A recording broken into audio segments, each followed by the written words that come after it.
প্রিয় এসএসসি স্টুডেন্টরা, তোমাদের 13 তারিখে এই মাসের বাংলা দ্বিতীয় বর্ষ পরীক্ষা। জ্যোতি চিহ্ন নিয়ে কয়েকটি গুরুত্বপূর্ণ কথা।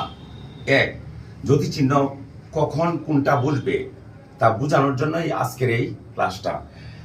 কমা কখন বসাবা, এক উচ্চারণ করতে যে সময় লাগে।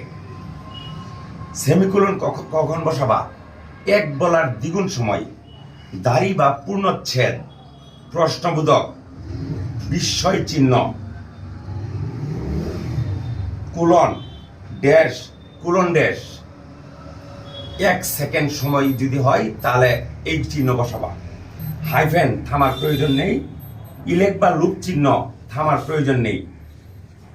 একক উদ্ধৃতি চিহ্ন এক উচ্চারণে যে সময় লাগে। যুগল উদ্ধৃতি চিহ্ন এক উচ্চারণে যে সময় লাগে।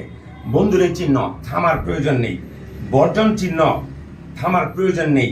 সংক্ষেপণ চিহ্ন, বর্জন চিহ্ন হলো 3টা ডট, 1 2 3 ত্রিবিন্দু, তাহলে এটা থামার প্রয়োজন নেই। সংক্ষেপণ চিহ্ন এটা ফুল স্টপ, এটা থামার প্রয়োজন নেই। বিকল্প চিহ্ন অবলিক, থামার প্রয়োজন নেই। তাহলে এই সময়কালটা, বিরতিকালটা তোমরা জেনে রেখো, তাহলে ইনশাল্লাহ একটা পেয়ে যাবা। আর মূল কথা হইলো সেমিকোলন বৈপরীত্য বুঝালে বসে। বৈপরীত্য কথাটা খেয়াল রাখবা। যদি বলে বৈপরীত্য বুঝালে কোন চিহ্ন বসে, তাহলে সেমিকোলন বসে। ওকে।